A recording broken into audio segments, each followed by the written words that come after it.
प्राचीन भारत शिक्षा और ज्ञान का एक प्रमुख केंद्र था। तभी तो चीन, जापान, कोरिया, मिस्र, इंडोनेशिया, फारस, रोमन जैसे कई देशों से लोग यहाँ पढ़ने आते थे। लेकिन हम में से ज्यादातर लोग आज सिर्फ 2 ही प्राचीन यूनिवर्सिटीज के बारे में जानते हैं, एक तक्षशिला और दूसरी नालंदा विश्वविद्यालय। लेकिन इनके अलावा भी कई ऐसी यूनिवर्सिटीज थी प्राचीन भारत में जो बहुत ही प्रसिद्ध थी अपने अपने समय में, जिन्हें लोग उतना ज्यादा नहीं जानते, पर उनका योगदान कोई कम नहीं था उन दिनों। तो आज के इस वीडियो में हम इसी के बारे में विस्तार से जानेंगे कि प्राचीन भारत की 10 सबसे बड़ी यूनिवर्सिटीज कौन सी थी, कहाँ पर ये यूनिवर्सिटीज बनाई गई थी, कब बनाई गई थी, किन्होंने बनवाई थी और कैसे उनका पतन हुआ था, वो सब और इसके अलावा और भी बहुत कुछ जानने को मिलेगा आपको इस वीडियो में। तो वीडियो के अंत तक हमारे साथ बने रहिए। सबसे पहले है विक्रमशिला विश्वविद्यालय। यह विश्वविद्यालय 8वीं सदी से 12वीं सदी के बीच अस्तित्व में था। उन दिनों यह भारत का एक प्रमुख शिक्षा का केंद्र हुआ करता था और यह वो दौर था जब भारत में बौद्ध धर्म अपने सबसे अच्छे दौर में था। इसका निर्माण भी पाल राजवंश के शासक धर्मपाल ने कराया था। यह विश्वविद्यालय उतना ही प्रसिद्ध था जितना नालंदा विश्वविद्यालय था और बौद्ध धर्म को मानने वाले लोगों के लिए यह विश्वविद्यालय बहुत ही खास था। इस विश्वविद्यालय के बारे में कहा जाता है कि यहाँ पढ़ाने वाले गुरुओं की संख्या 3000 से ज्यादा थी। तो छात्रों की संख्या कितनी रही होगी इसका अनुमान लगाना मुश्किल होगा। और नालंदा विश्वविद्यालय की तरह ही यहाँ भी विद्यार्थी जब पूरी शिक्षा अर्जित कर लेता था तो उसे एक सर्टिफिकेट दिया जाता था। अपने दौर में भारत का यह सबसे विश्वविख्यात विश्वविद्यालय था, क्योंकि कोई दूसरे विश्वविद्यालय की ख्याति इतनी नहीं थी कि दूसरे देश के लोग वहां पढ़ने के लिए आए। इस विश्वविद्यालय की प्रसिद्धि के चलते ही एक बार तिब्बत के राजा यहाँ पर आए थे। तभी से तिब्बत के लोगों की यहाँ विशेष रूप से खातिरदारी की जाती थी। पर इस विश्वविद्यालय का विनाश भी एक आक्रमणकारी के द्वारा किया गया था। ऐसा कहा जाता है कि साल 1193 में बख्तियार खिलजी ने इसे तबाह कर दिया था। दूसरा, रत्नागिरी विश्वविद्यालय। रत्नागिरी विश्वविद्यालय का निर्माण भी एक बौद्ध स्मारक के तौर पर किया गया था। ऐसा कहा जाता है कि इसे करीब 5वीं शताब्दी के आसपास बनाया गया था और इसका परिसर भी बहुत विशाल था और यहाँ पर भी कई छात्र पढ़ने के लिए आते थे। तिब्बत की कुछ ऐतिहासिक किताबों में जिनको 10वीं शताब्दी के आसपास लिखा गया था उसमें भी इस यूनिवर्सिटीज का जिक्र है। यानी ये कहा जा सकता है कि यह विश्वविद्यालय करीब 12वीं से 13वीं शताब्दी के आसपास अच्छी स्थिति में था। बौद्ध धर्म के अनुयायी यहाँ पर कई तरह के अनुष्ठान करते थे। यहाँ के स्मारकों को देखकर ऐसा लगता है कि यह एक तरह का तीर्थ स्थल भी रहा होगा। लेकिन जैसे जैसे विदेशी हमलावरों का भारत में प्रवेश होता गया वैसे वैसे इस यूनिवर्सिटी का भी पतन होना शुरू हो गया। कुछ मुस्लिम शासकों ने इस पर हमला करके इसके मूलभूत संरचना को बिगाड़ दिया था, जिससे इस यूनिवर्सिटी का विकास कार्य रुक गया। हालांकि तब भी कई बौद्ध अनुयायी 16वीं सदी तक यहाँ पर बने हुए थे, लेकिन इसके बाद ये यूनिवर्सिटी भी खंडहर में बदल गई। उसके बाद तीसरी, पुष्पागिरी यूनिवर्सिटी। नालंदा, तक्षशिला और विक्रमशिला के बाद यह चौथा ऐसा बहुत विख्यात विश्वविद्यालय था जिसकी ख्याति दूर दूर तक फैली थी। इतिहास में बताया गया है कि इसकी स्थापना कलिंग राजाओं ने 3री शताब्दी के आसपास करवाई थी। इतिहास का दूसरा पहलू यह भी कहता है कि इसको सम्राट अशोक ने बनवाया था। यह वर्तमान उड़ीसा के जयपुर जिले में स्थित था। इसका परिसर इतना विशाल था कि इसकी सीमाएं 3 पहाड़ियों रत्नागिरी, उदयगिरी और ललितगिरी से मिलती थी। यह करीब 800 सालों तक अपने चरम अवस्था में रही थी, लेकिन 11वीं शताब्दी तक यह विश्वविद्यालय भी नष्ट हो गया था। उसके बाद तक्षशिला विश्वविद्यालय। कहते हैं कि तक्षशिला यूनिवर्सिटी दुनिया की पहली यूनिवर्सिटी थी। प्राचीन भारत में यह विश्वविद्यालय तक्षशिला नाम के शहर में ही था, जो पाकिस्तान के रावलपिंडी से 18 किलोमीटर दूर है।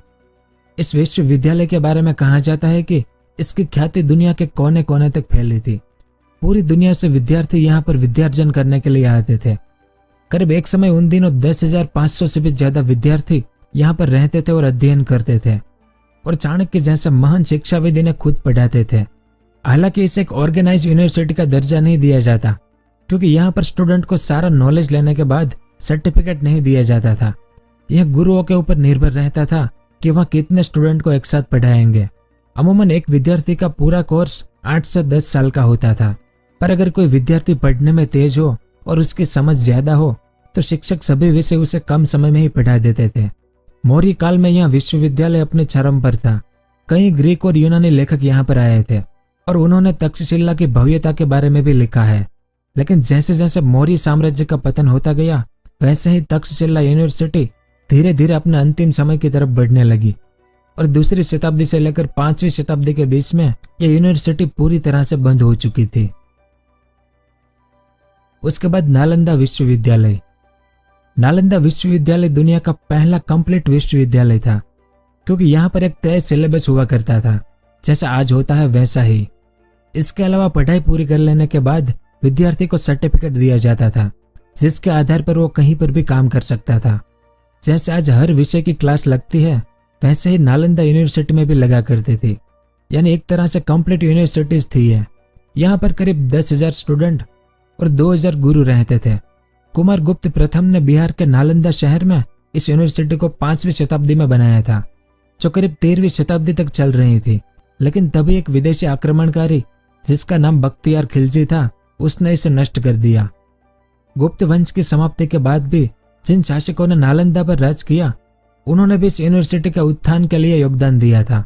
यहाँ पर सिर्फ भारत के स्टूडेंट नहीं, बल्कि कोरिया, जापान, चीन, तिब्बत, इंडोनेशिया और फारस जैसे कई अलग अलग देशों से भी लोग पढ़ने आते थे। उसके बाद वल्लभी यूनिवर्सिटी। यह विश्वविद्यालय आज के गुजरात के सौराष्ट्र क्षेत्र के भावनगर जिले में आती थी।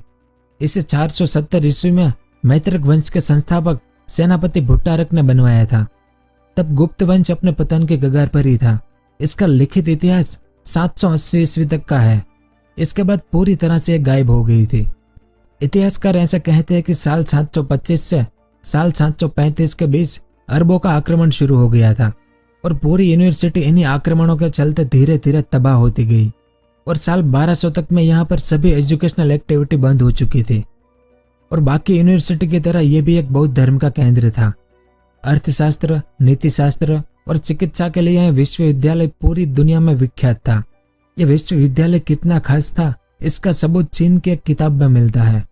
चीन के एक बौद्ध भिक्षु एन सांग 7वीं सदी के आखिर में जब भारत आए थे, तो उन्होंने काफी कुछ लिखा था भारत के बारे में। अपनी किताब में इस यूनिवर्सिटी की तुलना बिहार की नालंदा यूनिवर्सिटी से की थी इन्होंने। और जब वे यहाँ आए थे, तब करीब 6,000 मोंक यहाँ रहते थे। उसके बाद विक्रमपुर यूनिवर्सिटी। विक्रमपुर यूनिवर्सिटी भी एक बौद्ध विहार का केंद्र था, जो वर्तमान बांग्लादेश के मुंशीगंज जिले में बना था। यह यूनिवर्सिटी पाल वंश के शासक धर्मपाल ने साल 820 में बनवाई थी। धर्मपाल के द्वारा बनवाई गई यह अकेली यूनिवर्सिटी नहीं थी। धर्मपाल ने कुछ 30 बौद्ध विहार बनवाए थे। यह भी उसी का एक हिस्सा था। इसके बारे में कहा जाता है कि यहाँ पर चीन, तिब्बत, नेपाल, थाईलैंड जैसे कई देशों से लोग पढ़ाई करने आते थे। संख्या भी कोई छोटी मोटी नहीं थी। विद्यार्थी और शिक्षकों को मिलाकर करीब 8,000 लोग एक समय पर यहाँ रहते थे। साल 1000 के आसपास तक भी बौद्ध धर्म अपने चरम पर था और तिब्बत में भी बौद्ध धर्म ही था। उस वक्त आतिश दीपंकर वहां पर बौद्ध धर्म के एक इम्पोर्टेंट व्यक्ति थे। इनका भी इस यूनिवर्सिटी से कनेक्शन था। उसके बाद सोमपुरा यूनिवर्सिटी। यह विश्वविद्यालय भी वर्तमान बांग्लादेश में बना था। बौद्ध धर्म का एक प्रमुख केंद्र होने के साथ साथ यहाँ कानून, इंजीनियरिंग, मेडिकल जैसे कई जरूरी विषयों के बारे में पढ़ाया जाता था। 8वीं सदी से लेकर 12वीं सदी तक यह प्रमुख विश्वविद्यालय रहा। इसकी स्थापना का श्रेय पाल वंश को जाता है। पाल वंश ने जिन 30 बौद्ध विहारों की स्थापना करवाई थी, उन सब में यह सबसे बड़ा था। यह 27 एकड़ में फैला हुआ था। इस परिसर में करीब 8,500 लोग रहते थे। जिस तरह सभी प्राचीन विश्वविद्यालय में शुल्क नहीं लेते थे, यहाँ पर भी वही रूल था। इसके कुछ शिलालेख से यह पता चलता है कि महिपाल के शासनकाल में, जो कि सन 995 से 1043 के दौरान था, उसमें इस यूनिवर्सिटी की एक बार मरम्मत करवाई गई थी।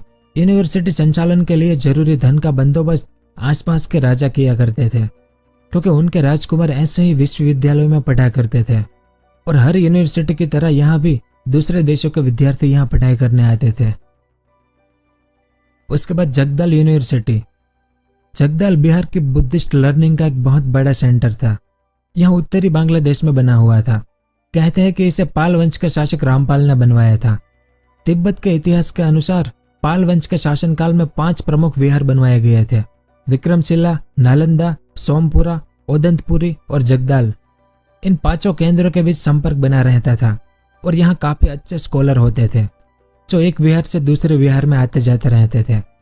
बौद्ध धर्म में 4 प्रमुख संप्रदाय बताया गया है और जगदाल यूनिवर्सिटी वज्रयान संप्रदाय का ज्ञान देता था, यानी यह वज्रयान संप्रदाय में खास थी। और सक्या श्री भद्र जो कि नालंदा यूनिवर्सिटी के आखिरी मठाधीश थे जो तिब्बत के ही थे और यहाँ पर पढ़ाया करते थे, उन्होंने साल 1204 में जगदाल यूनिवर्सिटी को छोड़ दिया और वापस तिब्बत चले गए थे। ऐसा कहते हैं कि साल 1204 के आसपास यहाँ मुस्लिम आक्रांताओं का प्रभाव बढ़ने लगा था, जिससे इसे आगे चलाना कठिन हो रहा था और आखिरकार साल 1207 तक में इसका संचालन पूरी तरह से बंद हो गया था। उसके बाद ओदंतपुरी यूनिवर्सिटी, यह यूनिवर्सिटी आज के बिहार में थी। बिहार के नालंदा यूनिवर्सिटी से करीब 10 किलोमीटर दूर इसे बनाया गया था। इसे बनवाने का श्रेय भी पाल वंश के शासकों को जाता है। नालंदा यूनिवर्सिटी के बाद यह भारत की दूसरे सबसे पुरानी यूनिवर्सिटी कही जाती है। 8वीं सदी से 12वीं सदी तक यह अपने सबसे अच्छे समय से गुजरी थी।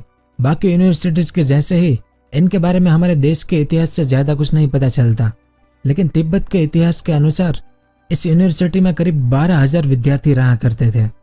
विक्रमशिला के एक आचार्य श्री गंगा ने यहीं से अपनी पढ़ाई की थी और करीब साल 1193 तक यह अच्छे से चलती रही।